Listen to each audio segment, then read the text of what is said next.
नमस्कार सभी को। मैं Navneet Gautam's classes of physics में आप सभी का स्वागत करता हूं। तो मैथमेटिकल फिजिक्स में आज हम पढ़ेंगे लाप्लासियन ऑपरेटर। ठीक है, तो लाप्लासियन ऑपरेटर क्या होता है आइए देखते हैं। ठीक है, लाप्लास एक साइंटिस्ट हैं तो उन्हीं के नाम से वर्ड बना लाप्लासियन, और एक ऑपरेटर है।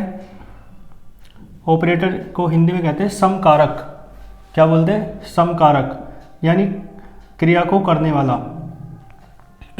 ठीक है, कार्य को करने वाला क्या कहलाता है? ऑपरेटर, समकारक। ऑपरेट करने वाला किसी चीज को, है ना, ऑपरेट करना यानी चलाना, उसे चलाने वाला, क्रिया को कराने वाला क्या कहलाता है? समकारक या ऑपरेटर। देखो तो जो लाप्लासियन ऑपरेटर है वो कैसा होता है, देखें ध्यान से।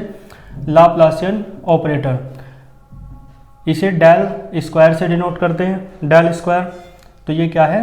Del square. क्लियर है? चलो तो इसे ऐसे भी आप लिख सकते हो, डेल डॉट डेल, इस तरीके से आप लिख सकते हैं। क्लियर है? तो ये जो है ऑपरेटर, ये जो डिफरेंशियल ऑपरेटर है, डिफरेंशियल है ना ये, क्योंकि हम क्या पढ़ रहे हैं? डाइवर्जेंट, ग्रेडियंट एंड कर्ल, सभी में किसकी बात हो रही है? डिफरेंशियल की। तो ये डिफरेंशियल ऑपरेटर है। क्या कहेंगे इसे? Differential operator. तो एक डिफरेंशियल ऑपरेटर है जिसे डेल स्क्वायर कहते हैं, या डेल डॉट डेल भी लिख सकते हो। तो इसे ही आप क्या कहते हैं? इज नोन एज, इसे ही आप क्या कहते हैं? Laplacian operator. क्लियर है? तो लाप्लासियन ऑपरेटर कहलाता है ये। और देखो इसे ऐसे आप लिख सकते हो, जैसे डेल स्क्वायर है तो मैंने कहा डेल डॉट डेल, तो दोनों डेल की वैल्यू रख लो तो क्या हो जाएगा? Del over del X I cap plus del over del Y J cap plus del over del Z के कैप। बीच में क्या आएगा? डॉट।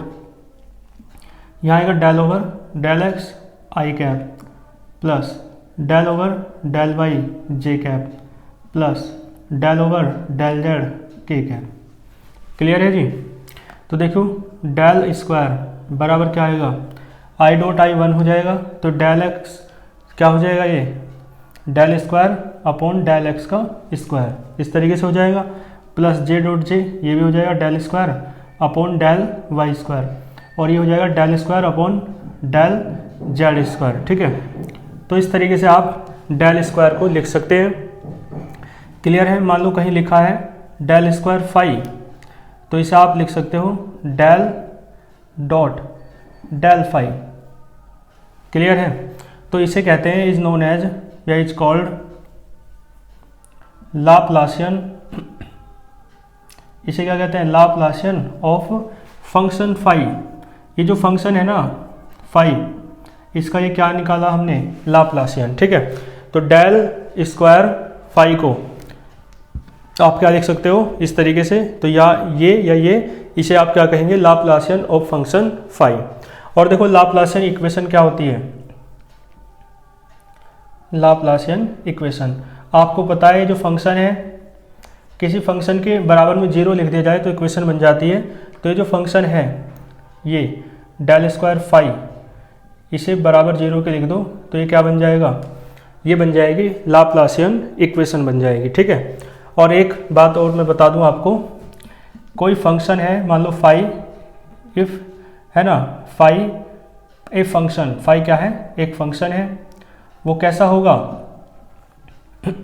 या ऐसे कह दो, if a function phi is harmonic. ठीक है, ये बात सारी आपके काम की हैं, जो क्वेश्चंस में आपके काम आएंगी। ठीक है, तो कोई फंक्शन हार्मोनिक कब होगा? यदि इट सेटिस्फाइज, इफ यहां से हटा के यहां लगाओ। ठीक है, तो कोई फंक्शन हार्मोनिक कब होगा? नोट करके लिख लेना, कोई फंक्शन हार्मोनिक कब होगा? हार्मोनिक यानी आवर्ती। ठीक है, जो आवर्ती करता है, बार बार, है ना, रिपीटेशन होता है जिसमें। ठीक है, तो a function phi is harmonic, एक फंक्शन हार्मोनिक कब होता है? यदि ये सेटिस्फाई करता है, ये फंक्शन जो है, इट सेटिस्फाइज लाप्लासियन इक्वेशन, यदि ये लाप्लासियन समीकरण को संतुष्ट करता है। तो होगा हार्मोनिक, ठीक है। तो if it satisfy Laplacian equation, clear है। यदि इस इक्वेशन को ये सेटिस्फाई करेगा फंक्शन तो क्या कहलाएगा, लाप्लासियन, वो क्या कहलाएगा, ये फंक्शन हार्मोनिक फंक्शन कहलाएगा, ठीक है। तो यहाँ तक नोट कीजिए, ये मैंने किसके बारे में आपको पढ़ाया, लाप्लासियन, ठीक है, ऑपरेटर के बारे में मैंने आपको पढ़ाया। कोई भी दिक्कत आपको नहीं होगी, ठीक है। नोट कीजिए, फिर चलते हैं आगे। आइए एग्जाम्पल नंबर 42 देखते हैं, जो लाप्लासियन ऑपरेटर से ही रिलेटेड है, ठीक है।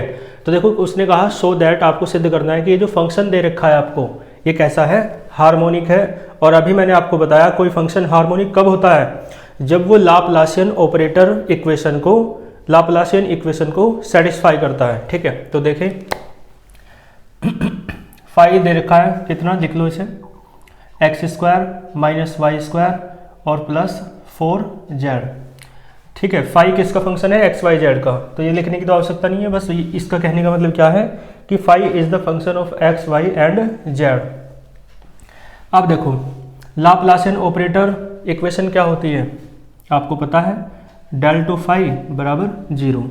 तो इसका मतलब है ये निकालना पड़ेगा, डेल, इसका मान क्या होता है, मैंने बताया था, del two over del x square plus del two over del Y square और plus del two over del Z square, five बराबर 0, ठीक है जी। ये होता है इसका मान। तो इसका मतलब इसकी जरूरत पड़ेगी, इसकी और इसकी, तो पहले यही निकाल लेते हैं। तो इसकी हेल्प से पहले del five over del x निकालो, क्या आएगा, 2x हो जाएगा, ठीक है, और बाकी सब 0। इसी प्रकार देखो यहाँ से देखें, del two five over del x square निकालना, तो दोबारा x का करोगे 1 हो जाएगा, तो 2 बचेगा सिर्फ। इसी प्रकार del five over del y निकालो, तो कितना बचेगा, -2y। और फिर यहाँ से del two five over del Y square निकालोगे तो माइनस का 2 बचेगा, y का 1 हो जाएगा। और यहाँ del five over del z बराबर तो ये बचेगा आपका del five over del z, z के रेस्पेक्ट में करोगे तो 4 बचेगा केवल, है ना। और फिर अगेन कर दो तो del two five over del Z square बराबर 4 का क्या हो जाएगा, 0। इनके मान यहाँ पर रख दो, लाप्लासियन इक्वेशन है ना ये, तो लाप्लासियन इक्वेशन को सेटिस्फाई करना चाहिए, तो इधर ही कर रहे हैं, वो तो रफली है मान लो, है ना। तो देखो देन लाप्लासियन इक्वेशन,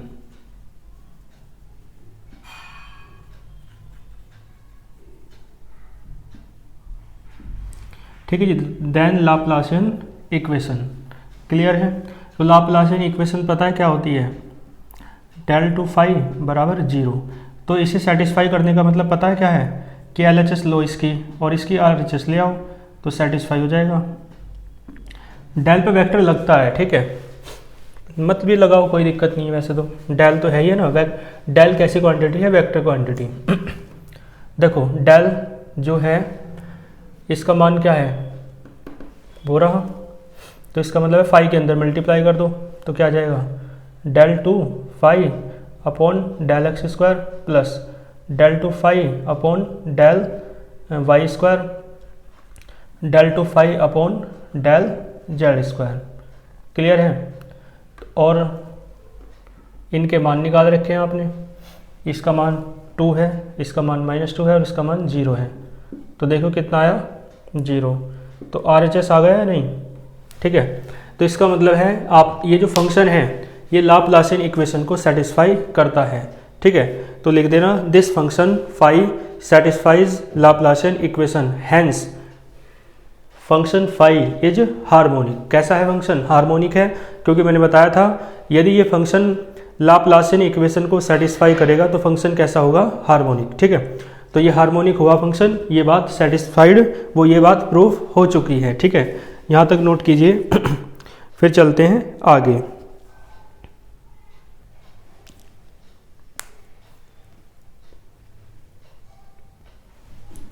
ठीक है जी, इसके बाद देखो आप क्वेश्चन नंबर शॉर्ट है, वो क्वेश्चन नंबर 6 है, वेरी शॉर्ट का, ठीक है। देखो क्या कहा, find the value of mu, आपको म्यू की वैल्यू निकालनी है और आपको फंक्शन ये जो है कैसा कहा गया कि हार्मोनिक है। ठीक है, तो देखो पहले आपको f की हेल्प से X square minus mu Y square और प्लस 4z, तो वे निकाल लो, del two over del x square, del two over del Y square, del two over del Z square, उनकी जरूरत पड़ेगी। तो del F over del X से निकालो, कितना बचेगा 2x, बाकी सब कांस्टेंट है, ख़त्म। ठीक है, आगे देखो del two f over del x square निकालो तो 2 बचेगा। इसके बाद del F over del y देखो तो कितना बचेगा, माइनस का 2 म्यू वाई। ठीक है, म्यू तो कांस्टेंट है और माइनस है ही बाहर, वाई स्क्वायर का 2 वाई। अगेन करोगे तो del two f over del Y square कितना आ जाएगा, वाई का 1 तो माइनस का 2 म्यू बचेगा केवल। इसके बाद del F over del z बराबर, ठीक है, ये हो जाएगा जेड, इन दोनों का 0, जेड का 1, 4 बचेगा केवल, और ये हो जाएगा del two f over del Z square बराबर 0। ठीक है जी, यहाँ तक क्लियर है आपको बातें। चलो इसके बाद देखें आप, इसने कहा फंक्शन कैसा है, तो बिकॉज फंक्शन इज हार्मोनिक, तो फंक्शन हार्मोनिक है तो इसका मतलब है कि इक्वेशन सेटिस्फाइड होगी अपने आप ही। ठीक है, तो इसका मान रख लो, क्या होता है डेल टू एफ की मल्टीप्लाई भी कर दो direct, f over del x square plus del two f over del Y square plus del two f over del Z square, और बराबर किसके आएगा 0 के। तो इन तीनों के मान मैंने निकाल दिए हैं पहले ही, तो आप इन तीनों के मान रख दो। इसका मान क्या है 2, इसका मान क्या है -2 म्यू, और इसका मान है 0 बराबर 0। ठीक है, तो 2 म्यू बराबर 2, तो म्यू बराबर आपका कितना आया 1। ठीक है, आपको म्यू का मान ज्ञात करना था। ठीक है, तो यहाँ तक नोट कीजिए, म्यू का मान आपका कितना आया 1।